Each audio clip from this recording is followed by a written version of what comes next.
대통령에게 특별히 부여하는 합법적인 권한인 비상계엄령 활동을 이유로 내란죄 혐의로 국회가 현직 대통령을 탄핵소추 의결하고서 정작 헌법재판소에서 제출한 탄핵소추안 내용에는 이 국회와 국회 소추인과 헌법재판관이 담합하여 내란죄 항목을 이미 삭제 변경함으로써 이것은 국회의 현직 대통령에 대한 탄핵소추 의결을 스스로 원인무효시킨 것입니다.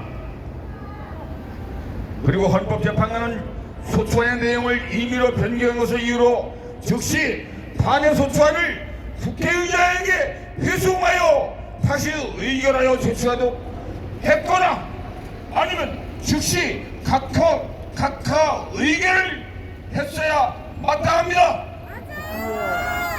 그러나 국회의 재의결을 거치지 않고 임의로 내용을 수정 변경한 탄핵소추안으로 헌법재판관이 계속 실의 판결을 추진한 것 자체가 절차상으로 큰 흠결이 있으므로 헌법재판소의 대통령 탄핵 심의 판결 그 자체가 원인무효입니다. 이것은 헌법재판관이 소추 신청인 국회편의 형사된 편향성을 스스로 드러내었으므로 헌법재판소의 심판은 지극히 편파적이고 공정성을 이미 상실한 것입니다.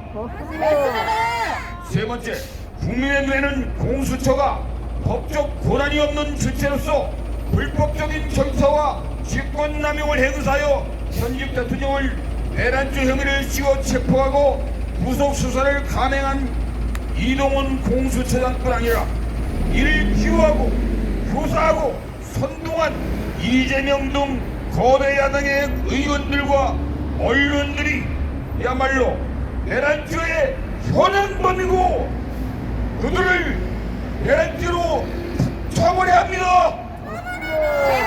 또한 윤 대통령 등 비소추인들에 대한 반론권 제한 등 심각한 인권 침해가 자행되는 헌법재판 과정에 큰 흠결이 있으므로 이것 또한 원천적으로 무효입니다.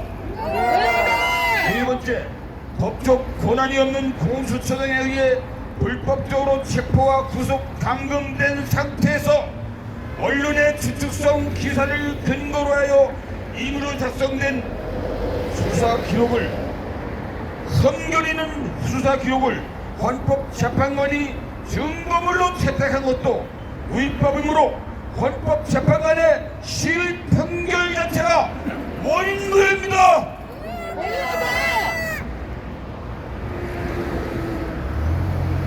다섯 번째, 현직 대통령을 헌법재판소에 탄핵소추한 이후에 뒤늦게 탄핵소추인인 국회가 정계선과 조한창을 추가로 지명하여 헌법재판관의 임명 권한이 없는 자인 대통령 권한 대행의 대리인에게 위력을 행사하여 강압에 의해 헌법재판관을 임명하도록 한 것도 원인무효입니다. 이는 마치 검사가 스스로 재판관을 겸임하겠다는 것과 다름이 없는 지극히 불공정하고 편파적인 불법 재판인 것은 자명한 것입니다. 우리는 이런 불공정 절차와 강압에 의하여 임명된 무자격자 헌법재판관의 탄핵 심판 결과에 승복할 국민은 아무도 없음을 천명합니다. 여섯 번째, 특히 헌법과 법률과 양심에 따라 엄중하게 재판해야 할 마땅한 헌법재판관들 중에 과반수가 특정 이념과 사상에 매몰된 우리법 연구회나 인권법 연구회와 관련된 인물들입니다. 헌법과 양심에 따라 판결하지 아니하고 특정 이념이나 반헌법적 사상에 따라 판결하는 사람들은 헌법재판관의 자격이 없습니다. 이분들은 대통령의 탄핵 심판에 기피 신청의 대상이 되고 반드시 제외되어야 마땅합니다. 게다가 여야가 합의하여 추천하지 않냐고 거대 야당이 일방적으로 단독 추천한 마은육 이야말로 지극히 반헌법적인 사상을 가진 분으로서 지극히 편향점 불공정 심판을 할 개연성이 농후한 인사입니다. 만약에 그를 헌법재판관의 추가로 임명한다면 이는 대통령 탄핵을 위한 답정너 재판이 될 것은 명확관여한 일이며 향후 국무를 향한 거대 여당의 탄핵의 위협과 공포심을 갈증 강화시키는 데 악용될 것입니다. 이는 헌법재판소에 대한 국민적 불신감을 그야말로 하늘을 찌를 것입니다.